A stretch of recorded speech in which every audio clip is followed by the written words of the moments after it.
دوست حضرت فاطمہ الزہرا رضی اللہ عنہا رسول اکرم صلی اللہ علیہ وسلم کی سب سے پیاری بیٹی تھیں۔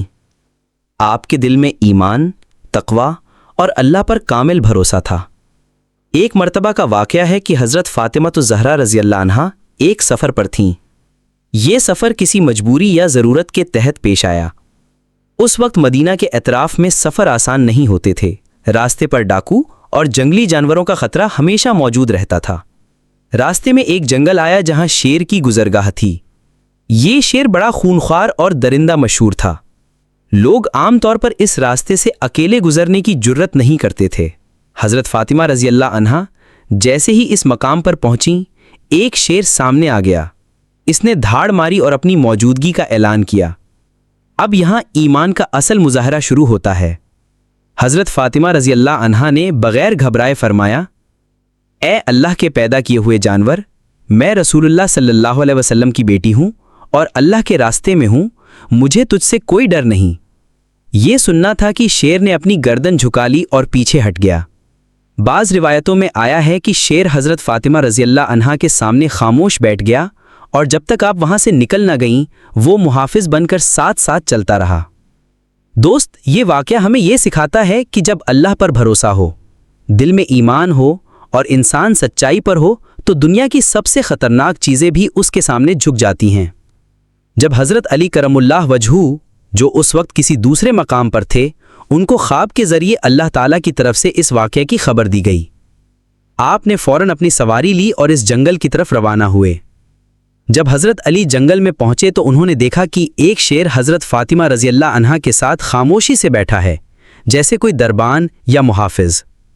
حضرت علی نے تلوار نکالی، لیکن حضرت فاطمہ نے ہاتھ سے اشارہ کیا کہ یہ ہمارا دشمن نہیں بلکہ محافظ ہے۔ حضرت علی نے شیر کو خطاب کیا اور فرمایا، اے اللہ کی مخلوق، کیا تو جانتا ہے کہ تو کس کے ساتھ ہے؟ یہ خاتون جنت کی سردار ہے۔ شیر نے اپنی گردن اور دونوں اگلے پاؤں جھکا دیے جیسے کہ وہ سجدہ کر رہا ہو، اور پھر آہستہ آہستہ جنگل میں واپس چلا گیا۔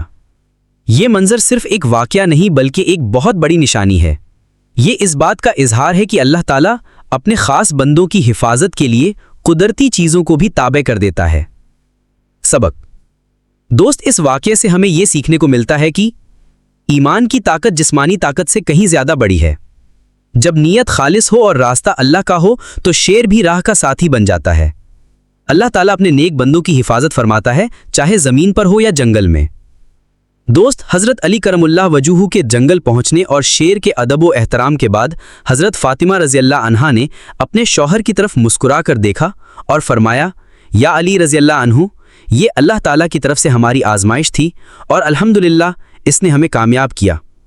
حضرت علی رضی اللہ عنہ نے جواب دیا، فاطمہ رضی اللہ عنہا، تمہارا صبر، تمہارا توکل اور تمہارا اللہ پر اعتماد ایسی چیزیں ہیں جو مجھے ہر دن حیران کرتی ہیں۔ یہ وہ لمحہ تھا جہاں ایک روحانی تعلق دو عظیم ہستیوں کے درمیان اور بھی مضبوط ہوا۔ دونوں نے اس واقعے کو صرف ایک کرامت کے طور پر نہیں بلکہ اللہ کے حضور عاجزی، شکر اور سجدہ میں ڈھل جانے والے لمحے کے طور پر لیا۔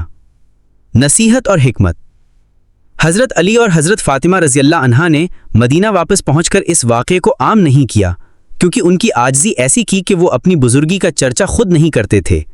لیکن جن صحابہ نے یہ واقعہ خود اپنی آنکھوں سے دیکھا یا سنا، وہ ہمیشہ فرمایا کرتے تھے کہ ہم نے وہ دن دیکھا جب جنگل کا شیر فاطمہ بنت محمد صلی اللہ علیہ وسلم کی غلامی میں آیا۔ یہ واقعہ نہ صرف عشق نبوی کی عظمت کو ظاہر کرتا ہے بلکہ ہمیں یہ سکھاتا ہے کہ اگر دل میں اخلاص ہو، نیت پاک ہو اور اللہ پر کامل توکل ہو تو کائنات کی مخلوق بھی اس بندے کی حفاظت کرتی ہے۔ دوست، حضرت علی کرم اللہ وجہہ اور حضرت فاطمہ رضی اللہ عنہا جب مدینہ واپس لوٹے تو اس واقعے کی گونج کچھ خاص صحابہ کے درمیان پھیل گئی، مگر جیسا کہ ان دونوں ہستیوں کی فطرت تھی، انہوں نے اسے کبھی فخر کے طور پر بیان نہ کیا بلکہ ایک عاجزانہ تجربہ سمجھا۔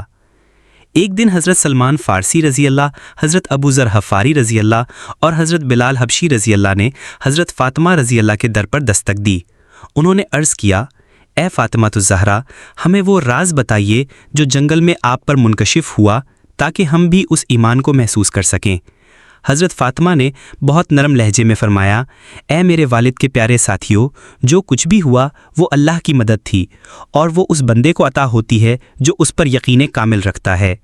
پھر آپ رضی اللہ نے ایک جملہ کہا جو تاریخ میں ہمیشہ کے لیے محفوظ ہو گیا، اگر عورت کا دل اللہ سے جڑ جائے تو شیر اس کے قدموں میں بیٹھ جاتا ہے، اور اگر مرد کا دل دنیا سے جڑ جائے تو وہ بھیڑیا بن جاتا ہے۔ یہ سن کر تمام صحابہ کے چہرے پر آنسو آ گئے۔ حضرت علی خاموش تھے مگر ان کی آنکھوں سے آنسو بہہ رہے تھے۔ حضرت سلمان فارسی رضی اللہ نے کہا، اے فاطمہ، تمہاری باتیں علم نبوت کی خوشبو رکھتی ہیں، اور یقیناً تم وہی ہو جس کے لیے رسول اللہ صلی اللہ علیہ وسلم نے فرمایا تھا کہ جنتی عورتوں کی سردار ہیں۔ دوست، وقت گزرتا گیا مگر اس واقعے کی خوشبو ان قلوب میں رچی بسی رہی جو اللہ سے محبت رکھتے تھے۔ جنگل میں شیر کا حضرت فاطمہ الزہرا رضی اللہ عنہا کے سامنے جھک جانا اور حضرت علی کی آمد ایک نشان تھا اس روحانی طاقت کا جو اللہ کے خاص بندوں کو حاصل ہوتی ہے۔ کئی سال بعد ایک دن حضرت حسن اور حضرت حسین بچپن میں اپنی والدہ کے پاس بیٹھے تھے۔ حضرت فاطمہ نے ان کو یہ واقعہ بہت محبت سے سنایا تاکہ ان کے دلوں میں اللہ پر اعتماد اور ماں کی روحانی وراثت راسخ ہو جائے۔ حضرت فاطمہ نے فرمایا، بیٹا یاد رکھنا، جب انسان کی نیت خالص ہو اور دل خوف سے خالی اور ایمان سے بھرا ہو تو اللہ اس کے ساتھ ہوتا ہے۔ اللہ کبھی اپنے بندے کو تنہا نہیں چھوڑتا، چاہے وہ شیر ہو یا صحرا۔ حضرت حسن نے معصوم لہجے میں پوچھا، اماں جان، کیا وہ شیر دوبارہ کبھی ملا؟ حضرت فاطمہ مسکرائیں اور فرمایا، نہیں بیٹا، وہ شیر صرف اسی دن کے لیے آیا تھا، وہ ہمارے لیے ایک نشان تھا، ہماری حفاظت کے لیے اللہ کی طرف سے بھیجا گیا تھا۔ اس کے بعد حضرت فاطمہ رضی اللہ عنہا نے اپنے بیٹوں کو جھک کر کہا، تم دونوں بھی شیر بنو، مگر وہ شیر جو اپنی طاقت اللہ کی رضا کے لیے رکھتا ہے، نہ کہ غرور کے لیے۔ یہ الفاظ حضرت حسن اور حسین کے دل میں ہمیشہ کے لیے نقش ہو گئے، اور بعد میں دنیا نے دیکھا کہ وہ بھی ایسے شیر بنے جو نہ صرف میدان کربلا میں ڈٹے رہے بلکہ صبر، ایمان، شجاعت اور قربانی کی ایسی مثال قائم کی کہ رہتی دنیا تک چرچے ہوتے رہیں گے۔ اختتامیہ، فاطمہ شیر سے زیادہ بہادر۔ حضرت فاطمہ الزہرا کے کردار کا یہ واقعہ ہمیں یہ سبق دیتا ہے کہ جو عورت اللہ سے جڑ جاتی ہے اسے دنیا کا کوئی شیر نہیں ڈرا سکتا، بلکہ قدرت اس کے قدموں میں جھک جاتی ہے۔